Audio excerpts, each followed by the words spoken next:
네, 오늘 우리가 같이 볼 말씀은 지난주 말씀에 이어지는 부분을 그냥 바로 같이 보도록 하겠습니다. 그래서 요한복음 2장 13절부터 22절까지 말씀 같이 보도록 하겠습니다.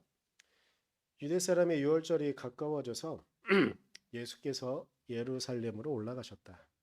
그는 성전뜰에서 소와 양과 비둘기를 파는 사람들과 돈 바꾸어 주는 사람들이 앉아 있는 것을 보시고 노끈으로 채찍을 만들어 양과 소와 함께 그들을 모두 성전에서 내쫓으시고 돈 바꾸어 주는 사람들의 돈을 쏟아버리시고 상을 둘러 엎으셨다. 비둘기 파는 사람들에게는 이것을 걷어치워라. 내 아버지의 집을 장사하는 집으로 만들지 말아라 하고 말씀하셨다. 제자들은 주님의 집을 생각하는 열정이 나를 삼킬 것이다 하고 기록한 성경 말씀을 기억하였다. 유대 사람들이 예수께 물었다.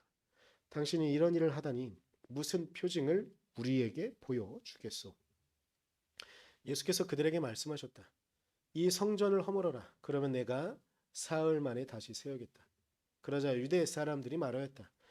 이 성전을 짓는 데에 46회나 걸렸는데 이것을 사흘 만에 세우겠다고요? 그러나 예수께서 성전이라고 하신 것은 자기 몸을 두고 하신 말씀이었다.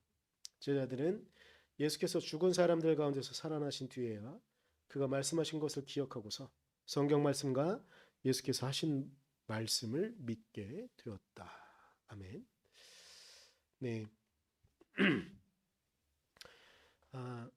오늘 말씀은 오늘 말씀 설교 제목부터 먼저 좀 봅시다.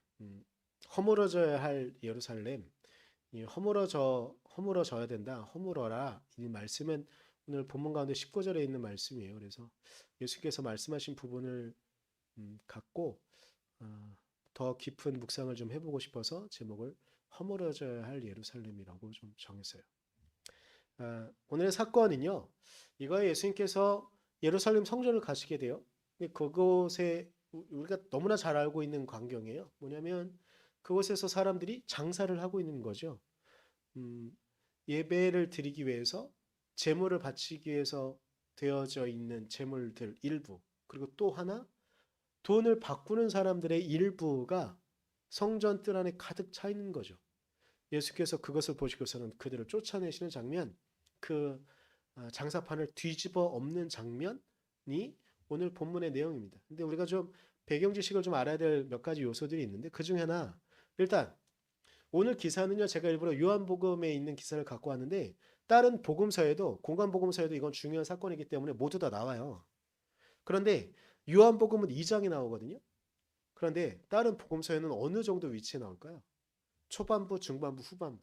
한번 생각해 보세요. 다른 복음서에는 예수님께서 예루살렘 성전에 들어가셔서 이걸 보통 이제 성전 정화라고 그러니까 그렇게 표현하는데, 이 성전 정화 사건은 어디쯤에 있을까요?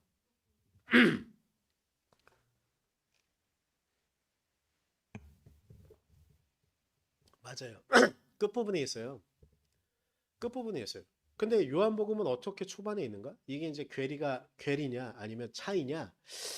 생각해야 되는 게 있는데, 예수님의, 제가 이제 계속 이 부분을 말씀드리면서 가르쳐 드리는 거니까 여러분 좀 기억하실 수 있으면 좋겠어요. 예수님의 공생애, 이제 공적인 생애를 공생애라고 하는데 사역하신 생애를 공생애라고 해요. 예수님의 공생애를 보통 몇 년으로 생각하죠? 몇 년으로 생각하죠? 3일? 3년으로 생각하잖아요. 그런데 왜 3년으로 생각할까요? 왜일까? 이건 다 요한복음 때문이에요. 요한복음에는 예수님께서 예루살렘 성전에 들어가시는 사건을 3번 보도해요. 그리고 그때는 대부분 6월절에 걸쳐서 예루살렘 성전에 가세요. 그리고 유대인의 전통에 의하면 6월절에는 각 지역에 흩어져 있는, 포로로 잡혀가 있거나 아니면 다른 일들 때문에 유대 땅에 있지 못하는 사람들도 6월절에는 예루살렘 성전에 와서 하나님께 예배드리게 되어 있는 게 그들의 전통이고 그들의 율법이었었어요. 그러니까 예수님께서도 그 6월절을 지키기 위해서 예루살렘을 갔거든요. 그런데 요한복음엔 그 기사가 3번 나오는 거예요. 그러니까 6월절을 지키러 예루살렘 성전에 가시는 것. 그렇기 때문에 공생의 기간을 3년으로 생각을 하는 거거든요. 그럼 다른 복음서에는 예루살렘 성전에 들어가는 이야기들이 몇 번 나올까요? 이게 그러니까 마태, 마가, 누가를 공간 복음서라고 묻고 요한복음서를 따로 묶는 이유 중에 하나는, 결정적인 이유 중에 하나는 예루살렘 성전에 들어가는 기사 보고 자체가 공간 복음서에는 단 한 번, 이 세 가지의 복음서에는 단 한 번만 나오는데 요한복음서에는 딱 한 번이 아니라 세 번 나오기 때문에 이 공간복음서와 요한복음서가 다르기도 한 것이고, 그리고 요한복음서가 그렇게 예수님께서 예루살렘 성전에 들어가는 걸 세 번 보도하기 때문에 예수님의 공생애를 3년으로 두고 있는 것도 있는 거죠. 그렇기 때문에 오늘 이 예루살렘 성전을 깨끗하게 하시는 장면들은 제가 계속 말씀드리는 세 가지의 복음서에는 후반부에 나오지만 요한복음서에는 처음에 나오는, 처음 예루살렘 성전에 가셨을 때 바로 벌이신 사건으로 보도하고 있는 거죠.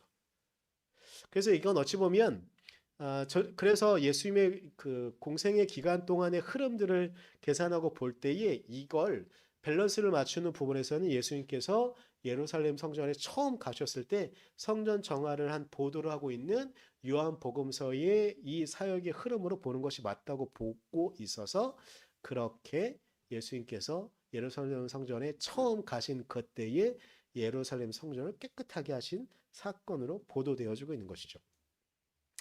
그런데 이렇기 때문에 일단은 우리가 하나 생각해야 될 거는 이제 넘어가는데, 그 다음 부분을 생각해야 될 거였어요. 그러면 제가 오늘 설교 제목을 허물어져야 할 예루살렘이라고 정했는데, 그럼 예루살렘 성전이란 곳은 어떤 의미를 갖고 있는가? 유대인들에게 예루살렘은 어떠한 땅인가? 예루살렘은요, 지금 대한민국으로 따지면 딱 서울이에요. 딱 서울. 서울 같은 곳이에요. 서울은 모든 것들이 집약되어져 있잖아요. 근데 지금의 서울과 그 당시의 예루살렘이 조금 다른 부분은, 경제적인 부분에서는 예루살렘과 견주어 봐서도 어느 때는 좀 더 융성했던 지역이 있어요. 그리고 어느 시대에는 예루살렘은 엄청 축소되어졌는데 어떤 지역은 아주 융성한 시기를 보냈던 곳이 있었어요. 그리고 예수님께서 주로 활동하셨던 곳, 예루살렘 성전에 갈 때에는 예루살렘에 가셨지만 그 외의 지역엔 항상 어느 곳에 머물렀는데, 그곳이 어디냐? 어딜까요? 예수님 당시에 예루살렘만큼 예수님께서 자주 등장하신 곳, 아주 익숙한 곳인데 어디냐면 가나안이에요. 가나안 땅이에요. 가나안 땅은요, 음, 사람들이 가나안이라고 하면 안 된다. 그 호숫가가 어디죠? 갈릴리. 가나안은 전체를 가리키는 말이고 갈릴리 지역이에요. 죄송해요. 제가 원고를 써놓고서 그 부분을 놓쳤네. 갈릴리 지역이에요. 예루살렘만큼 중요한 거. 이제 지역으로 따지면 예루살렘은 좀 길쭉하거든요. 밑에가 좀 넓긴 한데 우리나라랑 약간 비슷하긴 한데, 조금 이제 우리나라는 밸런스가 이렇게 맞는다고 한다면 허리가 잘록하게 있는 것 같은. 근데 이스라엘 땅은 이렇게 되어져 있는 부분에서 밑에가 좀 넓고, 그런데 위쪽이 갈릴리 지역이에요. 갈릴리 호수가 있고 그런 지역. 그리고 밑에 예루살렘은 산악지대가 있었어요. 산악지대임에도 불구하고 그것은 수도였고 그것은 예루살렘 성전이 있었기 때문에 중요한 지역이 있었거든요. 근데 갈릴리 땅은요, 조금만 서쪽으로 더 가면 지중해에도 있었기 때문에 중앙에 갈릴리 호수를 두고, 바다처럼 넓은 그 갈릴리 호수를 두고 서쪽으로 조금만 더면 지중해가 있었기 때문에 무역하기에도 좋은 땅이었기 때문에 북이스라엘의 중심지였고요. 그리고 예수님이 오셨을 당시에는 예수님께서 주로 많이 활동하신 곳은 갈릴리 지역이기도 해요. 그런데 예루살렘과 갈릴리는 좀 질적으로 차이가 나는 부분이 있었어요. 뭐냐면 갈릴리는 그렇게 보면 되겠다. 서울로 따지면, 지금의 서울 말고 옛날 조선시대의 서울로 따지면 예루살렘은 한양 같은 거예요. 한양 도성 같은 거예요. 한양 도성. 그런데 주로 경제적인 활동은 어디에서 일어나냐면 한양 도성이 아니라 종로, 조금 떨어져 있는 종로에서 막 일어나고, 한강 유역에서 밑에서, 강북에 약간 위에 있는 게서, 근데 강북에 약간 위에서 좀 더 올라가면 한양 도성이 있잖아요. 그렇게 되어지는 것처럼 그렇게 되어져 있는 구조예요. 그런데 그래서 갈릴리 땅에서는 어찌 보면 사회 중산층, 그리고 더 많은 사람들이 있었던 건 사회 최하층 사람들이 갈릴 땅에 정말 많았었어요. 그런데 예루살렘 땅에는요, 대부분 사회 고위층들이 살았어요. 중산층은 별로 없었고요. 중산층이 조금 있긴 했었지만, 그러니까 사회적으로, 사회 기반적으로 따지게 되면 예루살렘은 사회 고위층들이 살아간다고 한다면 갈릴 땅은 사회의 하류층들이 살아가는 그런 땅이었었어요. 근데 예수님께서 주로 어디서 활동하셨느냐? 갈릴리에서 활동하셨죠. 그런데 역사가요, 시간이 지나면서 예루살렘이 점점 더 중요해진 이유가 있었는데 무엇이었냐면, 그곳엔, 예루살렘 땅엔 예루살렘 성전이 있었어요. 우리가 이제 예루살렘이라고 보통 지목할 때에 굳이 어떤 성전과 그리고 땅을 구분하지 않을 때는 대부분 예루살렘 성전을 표현하고 있을 정도로 예루살렘이라는 단어 자체에는 예루살렘 성전을 같이 두고 있는 의미를 갖고 있거든요. 그래서 예수님께서 예루살렘에 올라가셨다라고 하면 예루살렘 성전에 들어가셨다는 뜻을 갖고 있는 거고, 사람들이 대부분 예루살렘 땅이란 표현을 구분할 땐 예루살렘 성전 주변에 있는 이런 땅들을 이야기하기도 하지만, 예루살렘이란 말 자체는 예루살렘 성전을 의미하는 거예요. 그만큼 이스라엘 백성들에겐 예루살렘 성전이 중요했던 거예요. 근데 왜냐? 예루살렘 성전은요, 보통 어, 두 번은 완전하게 소멸돼요. 그리고 지금 또 남아있는 예루살렘 성전의 일부분은 세 번째로 만들어진 성전의 일부가 예수님 돌아가시고 한 40년쯤 후에, 그러니까 역사로 따지면 70년, 73, 2년 이쯤에 무너지는 예루살렘 성전에 남아져 있는 부분이 통곡의 벽만 남아있는 부분이거든요. 근데 역사 가운데 한 성이 보통 무너지면 그 주변에 다른 곳에 성을 짓는 게 다른 역사들의 대부분이잖아요. 근데 이스라엘 백성들은 왜 끝까지 예루살렘 성전에만, 그 성전 터에만 다시 성전을 짓고 또 짓고 또 지었을까? 왜냐하면 솔로몬이 성전을 처음 짓고 난 다음에 하나님께서 솔로몬을 통해서 이스라엘 백성들에게 약속하셨어요. 내가 이 성전에 임하겠다라는 말씀 때문에 그 터가 무너질지라도 그 터를 다시 정리하고 또 짓고, 한번 또 무너지면 그 터를 정리하고 또 짓고, 그렇게 했던 게 예루살렘 성전인 거죠. 그런데 왜 또한 예루살렘 성전은 중요한 의미가 있었냐면, 이스라엘의 역사들 가운데 특이한 부분이 있었는데, 국력이 정말 약할 때는 아무것도 할 수가 없잖아요.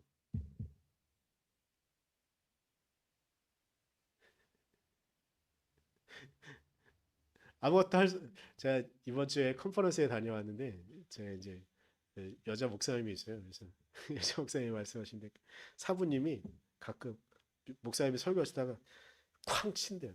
왜냐면 설교 듣는 사람 중에 누군가가 졸고 있는 거예요.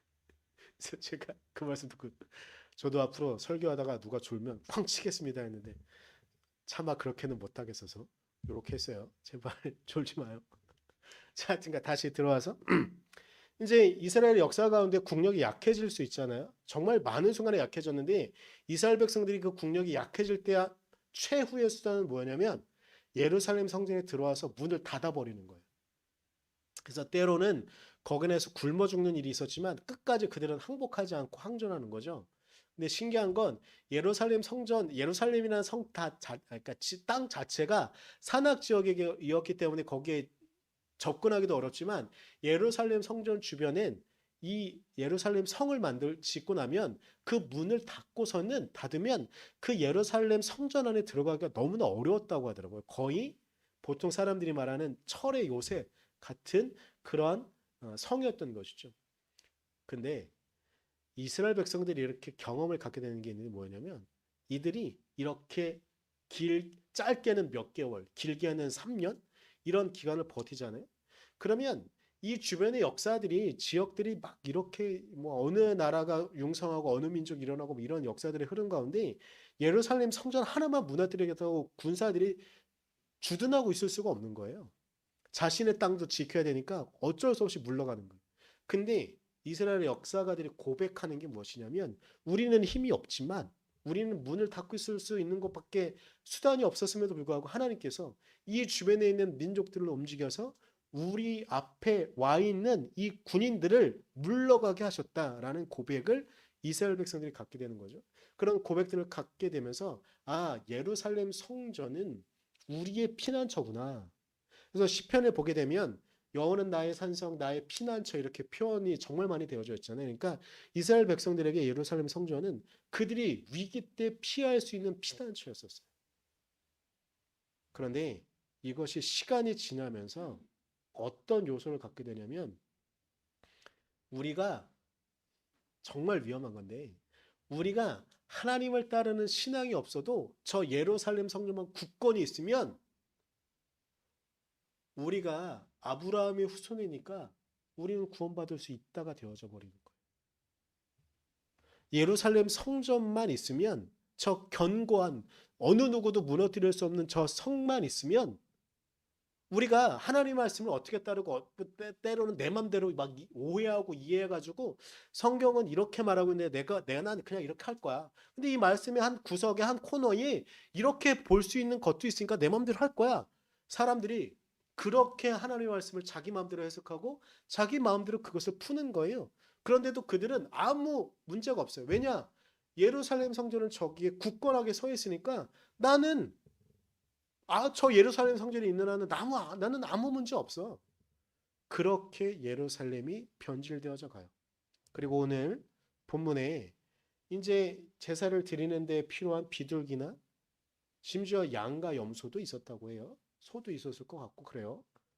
그리고 밀가루도 하나님께 드리는 건 좀 깨끗하게 드려야 되는 거니까 밀가루도 있었을 거예요. 근데 또 한 코너에 돈을 바꾸는 사람들이 있었어요.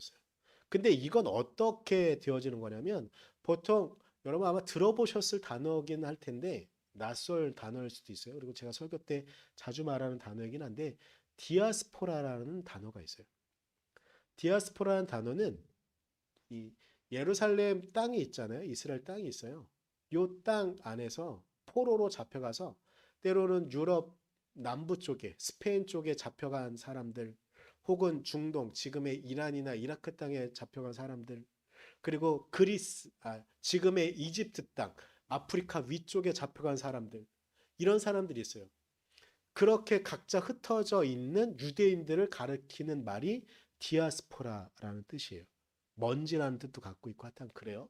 그런데 이 디아스포라의 꿈이 있어요. 그게 뭐냐면 제가 좀 전에 6월절에 되면 이스라엘 백성들은 예루살렘 성전에 와서 하나님께 예배드린다 그랬잖아요. 그러니까 각지에 흩어져 있는 사람들도 이것이 꿈이었었어요. 그런데 예루살렘 성전에 와서 하나님께 예배 드릴 때에 꼭 준비해야 되는 게 있었어요. 정결한 예물.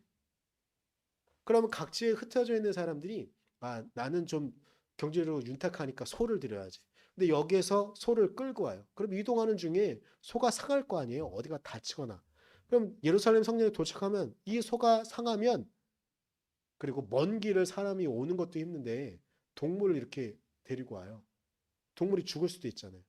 그래서 이 사람들이 처음부터 했던 건 아니고 시간이 지나면서 이 사람들이 성전에서 온전하게 예배드리기 위해서 하나의 방법을 찾아요.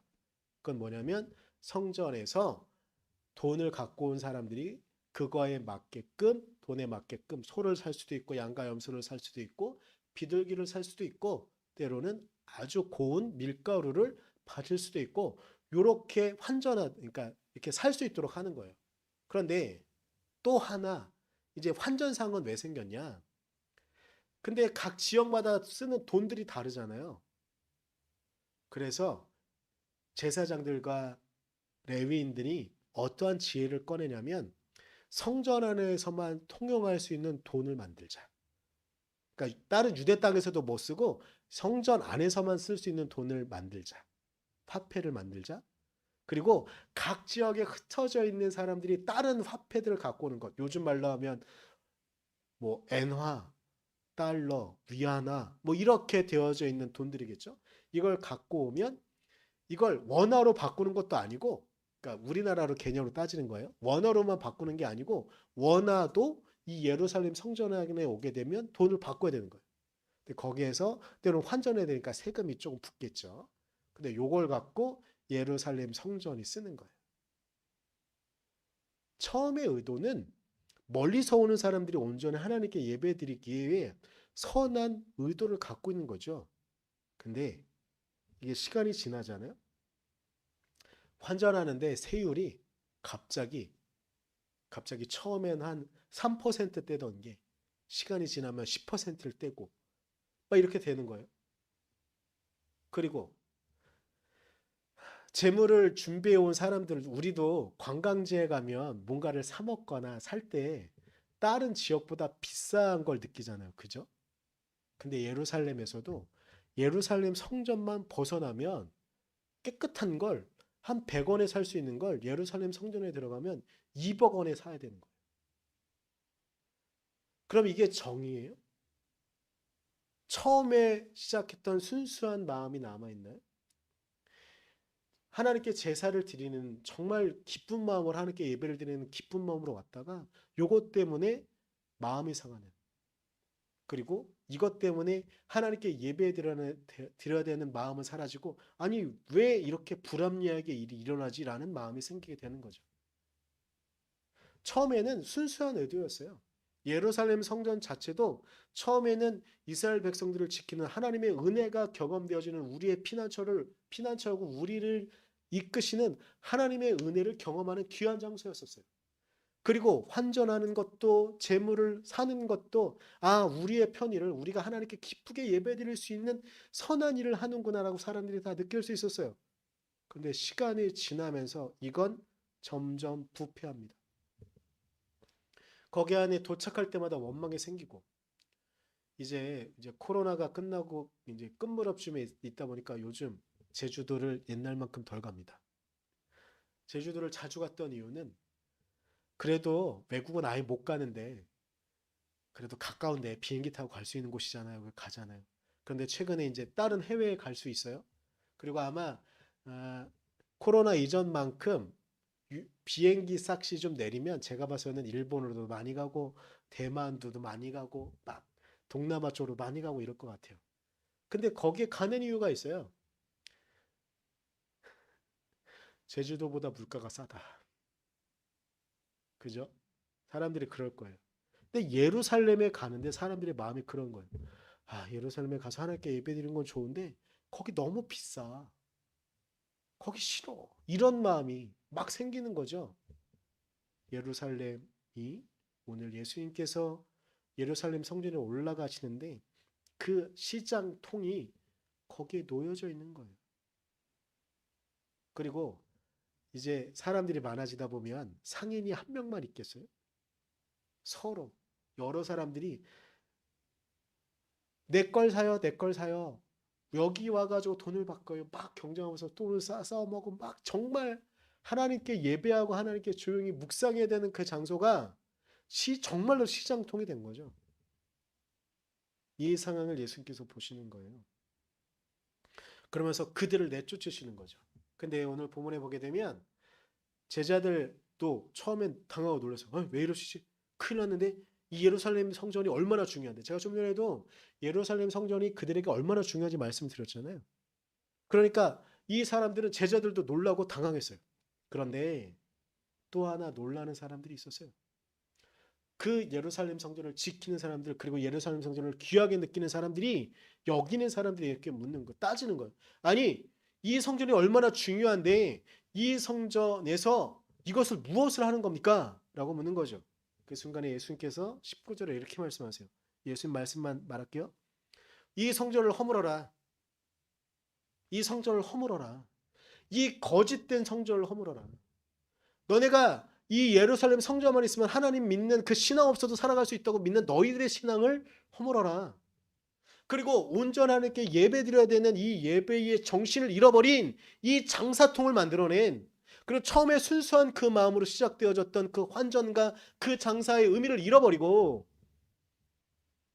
이익만 남기고, 그리고 가난한 사람들은 아예 환전할 수도 없고, 정말 힘겹게 먼 곳에서 디아스포라로 흩어져 있던 이 사람들이 정말 자신의 마음의 고향, 민족의 고향, 자신의 조상들의 고향에 와서 하나님께 순수하게 예배드리려고 하는 이 모양을 사라진 너희, 이제 이것은 너희들은 허물어야 된다. 너희가 이렇게 허물어진 이 성전, 내가 이것을 사흘 만에 내가 다시 지을 수 있다라고 말씀하시는 거예요. 허위에 찬 거짓된 모습들을 바라보며 예수님께서는 그것을 허물라고 말씀하시는 거죠. 근데 여러분, 이 말씀을 보면 우리는 생각해야 되는 게 있어요. 그것은 무엇이냐면 우리 안에도 우리가 허물어뜨려야 되는 헛된 행동들이 있다는 거예요. 헛된 버릇들이 있다는 거예요. 사회적으로는 뭐 제가 이제 거대 덤론은 준비할 수 있어서 그냥 말씀을 좀 나눠 드릴게요. 거대 덤론은 이런 거 할 수 있어요. 절대적인 가치가 아닌 헛된 것들을 지키는 것들이 있어요. 쓸데없는 제도들을 만들어서 그 제도가 우리를 억압하고 우리를 억누르는 그런 제도들이 있을 수 있어요. 그것들은 무너뜨려야 돼요. 그것을 개혁해야 되고 바꿔야 돼요. 그리고 구습들이 있어요. 제가 어제도 이제 나눔을 갖긴 했는데 장례식장을 좀 다녀왔어요. 근데 옛날에 6.25 전통에 의하면은요, 이것 때문에 참 동기들이랑 이야기하면서 말하긴 했는데, 저희 동기가 이제 하나님 품으로 간 거죠. 근데 이제 옛날 6.25 개념에 의하면요, 자식이 죽잖아요. 그러면 자식이 죽으면 아버지는 그 장례가 이루어지는 문 안에 들어가면 안 됐어요. 말도 안 되죠. 어머니도 들어가면 안 돼요. 6.25 전통에 의하면. 심지어 여러분 아세요? 남편이 죽으면요, 아내는 그 장례가 일어나는 곳 안에 있을 수 있거든요. 근데 반대로 아내가 죽잖아요. 그러면 원래 6.25 전통에 의하면, 옛날 6.25 전통에 의하면 남편은 그 장례가 일어나는 곳에 들어가면 안 돼요.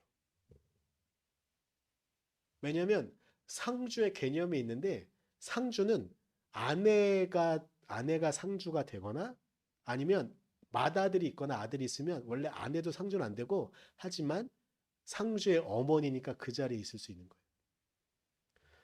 그러니까 저희 동기가 지난주에 이제 하나님 품으로 갔는데, 상주는 그러면 우리 동기의 아들이 되니까 그 8살 아들이 상주가 되고, 상주의 어머니니까 어머니까지는 있을 수 있는 거예요. 근데 이게 구습이었기 때문에 그러진 않아서, 목사님이신 아버님께서 이제 상주 역할처럼 앞에 계시고 이렇게 하긴 하셨었는데, 이게 완전 구습이에요. 6.25의 구습.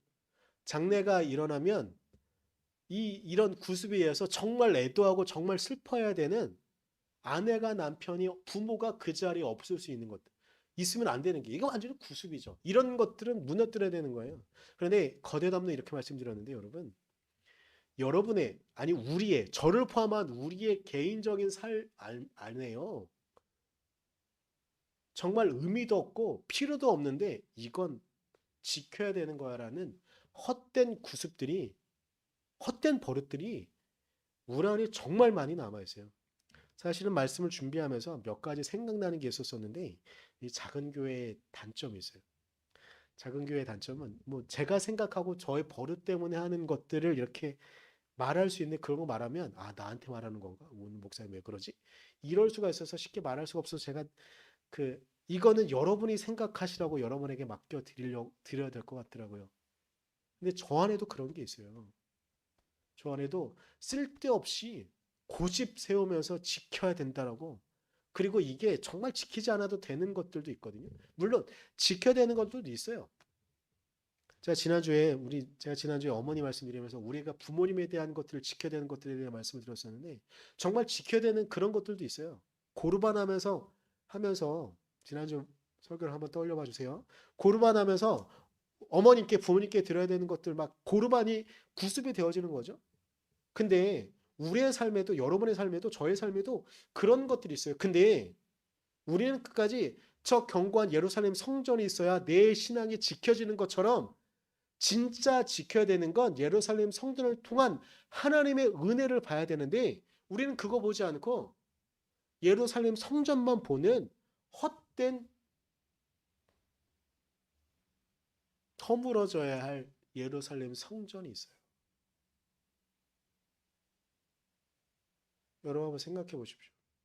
여러분의 삶 가운데 저도 오늘 말씀 중에서 정말 많이 생각하는데 사실은 몇 가지 이건 말하고 싶은데 했던 거 있어요. 근데 하지만 이건 저만의 경우긴 하지만 여러분에게도 또 그럴 것 같아서야 말씀을 못 드리긴 하겠는데 여러분 한번 생각해 보세요. 정말 필요 없는데 그리고 때로는 다른 사람 이것 때문에 다른 사람과 불화하고 심지어는 이것 때문에 하나님께 예배하고 하나님의 마음으로 하나님의 말씀으로 이 땅을 살아가야 하는데 그것을 방해하는 예루살렘 성전 같은 게 있는데 끝까지 지키고 있는 게 있는 거예요. 여러분 그런 우리에게 예수님께서 말씀하시는 거예요. 요한복음 2장 19절의 말씀은 어찌 보면 우리에게도 말씀하시는 거예요. 이 성전을 허물어라. 너의 잘못된 버릇을 허물어라. 너의 잘못된 사고를 허물어라. 너의 잘못된 고집을 허물어라. 근데 다음 말이 또 있어요. 예수께서는 우리에게 말씀하시는 거예요. 그러면 내가 사흘 안에 이 성전을 온전하게 다시 짓겠다. 우리의 잘못된 버릇을 허물면 예수님께서 우리가 예수 그리스도의 십자가 앞에 그 잘못된 버릇을 온전히 내놓으면 예수님께서 사흘 안에 그 버릇을 고쳐서 우리에게 바른 인품과 바른 버릇을 주시겠다는 것이 아니겠습니까? 우리의 잘못된 사고가 있어요. 잘못된 편견이 있어요. 그럼 그것을 예수 그리스도의 십자가 앞에 온전히 내놓으면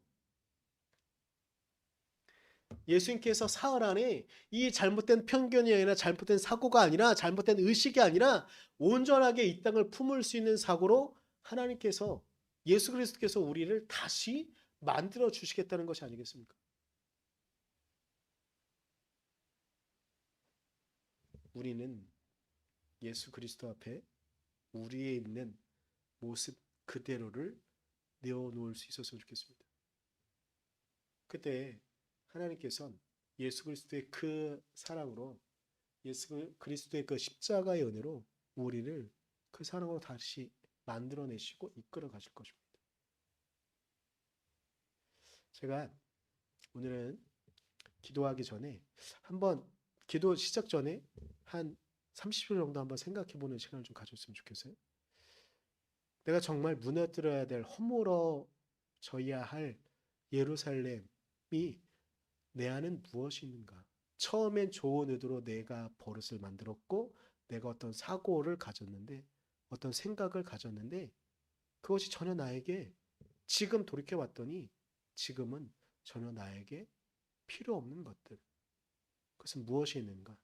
여러분 한 30초 정도만 한번 떠올려 봅시다. 무엇이 있는가? 그리고 한번 생각해 봅시다. 여러분 무엇이 있습니까? 여러분 자신에게 있는 문제들, 쓸데없는 것들.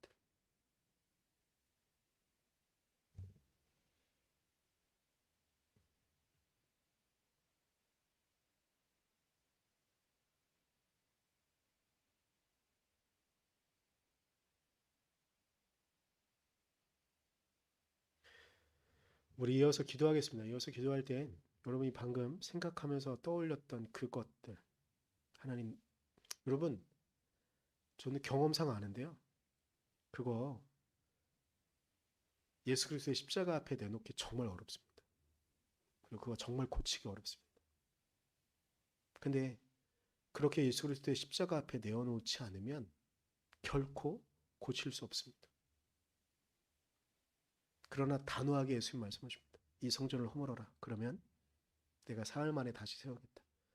예수 그리스도께서 그렇게 말씀하셨기에 우리 그 십자가의 은혜 앞에 한번 기도로 그것을 내어놓아 봅시다. 그리고 예수님 내가 당신께서 세우시는 대로 다시 세우시는 대로 그 모습대로 따라가겠습니다. 이런 결단 또한 우리 같이 이 시간 같이 기도하며 고백하도록 하겠습니다. 기도하겠습니다.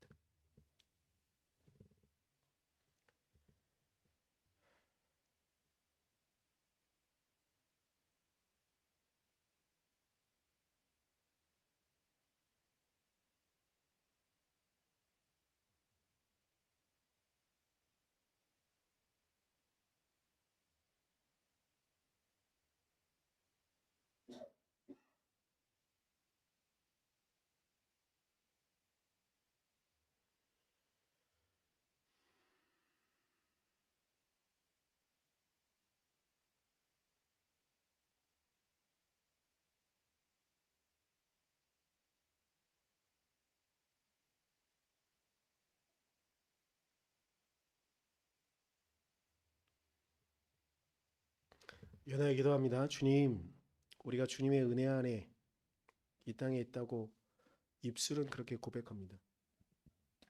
그런데 이스라엘 백성들에게 예루살렘이 그랬던 것처럼 우리의 입술만 예루살렘을 지킬 뿐 그 너머에 계신 하나님의 은혜, 하나님의 사랑은 잊어버릴 때가 얼마나 많은지.